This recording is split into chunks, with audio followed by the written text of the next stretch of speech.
I'm here with Ryan from Copper Canyon Law, and we're just talking about the restoration industry. So, Ryan, first, can you share a little bit about who you are and what you do? Sure. So again, Ryan Sandstrom, I'm a partner at Copper Canyon Law. I call myself the insurance attorney. Everybody's got to have a gig, right? That's my deal.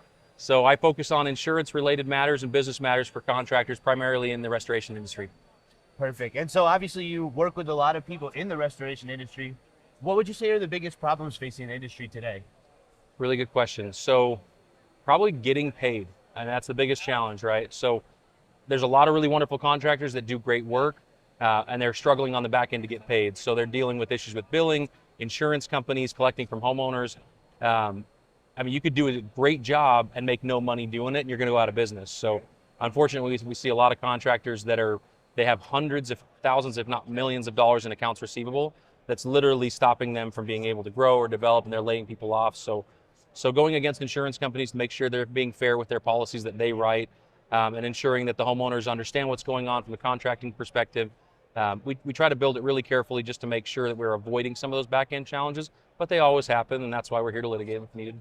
So, on that note, really quickly, can you share a little bit, maybe just a story that illustrates some of the litigation that you do to help Sure. people avoid that problem or get out of it once they're in it? Yeah, one of my favorite stories, I shouldn't say favorite, it's a hard situation. I often say to have a good outcome, you have to have a bad beginning, right? So there was a claim where a lady has a condo, her dad lives in the condo with her, he's 80 years old.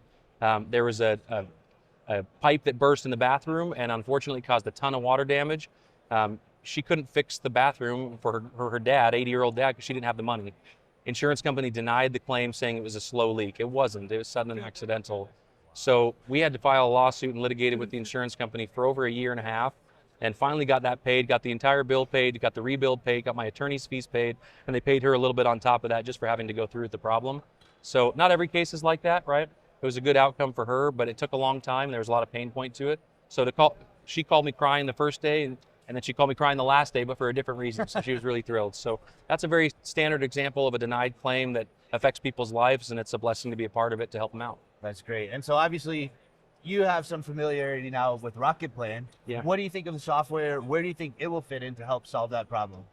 Rocket Plan is a game changer. I mean, to be able to have lifetime documentation that is basically not questionable at all for the insurance company. I mean, everything about insurance companies that it requires it to be objective proof. So you can't just say, hey, I think I did this, I think I did that. That's subjective, like it's what you feel. If you have objective evidence that can document exactly what happened in a process, that will be paid. So granted, they might still try to nickel and dime you and fight you on that side of things, but this Rocket Plan allows us to be in the absolute best position to fight those claims. So when I learned about this, I said, this is a game changer. We need to figure out a way to be a part of it with you guys. So you feel confident that if a client was using Rocket Plan and had fully documented their projects, that would also, if it ever came to your neck of the woods, would make your job a lot easier? You know, it would make my job more provable. And so I don't know if easier. Insurance companies are still going to be difficult. They're still going to be a problem, but it would make my proof element much easier. And I could avoid a lot of discovery, depositions, a lot of uncertainty. People don't remember things 10 days after the fact, let alone years after the fact. So to have carefully documented records would make the process more provable. Again, I wouldn't say necessarily easier because insurance companies are tough, but it'll help our ability to actually collect. And how important is that proof element in the overall litigation picture? If you don't have it, you won't win, period. I mean, literally, word of mouth, hearsay stuff, there's no way. So we deal with a lot of handwritten forms, and we have to go depose the person that wrote them, when they wrote them, how they wrote them. I mean, we have timestamps and geostamps and literally lifetime records. You can avoid probably 60-70% of the discovery that you'd normally do. Wow. So it might expedite the process to an extent, and make our life just better, more provable again. Sure. And if you don't have it, you don't win. I mean, either you don't win or you're probably going to have to take peanuts on the dollar for some type of settlement. So that doesn't help anybody. That doesn't help anybody. Yeah. Well, perfect. Well, thanks a lot, Ryan. Really appreciate the time. Thank you. Appreciate it. Talking more. Sounds great. Thanks.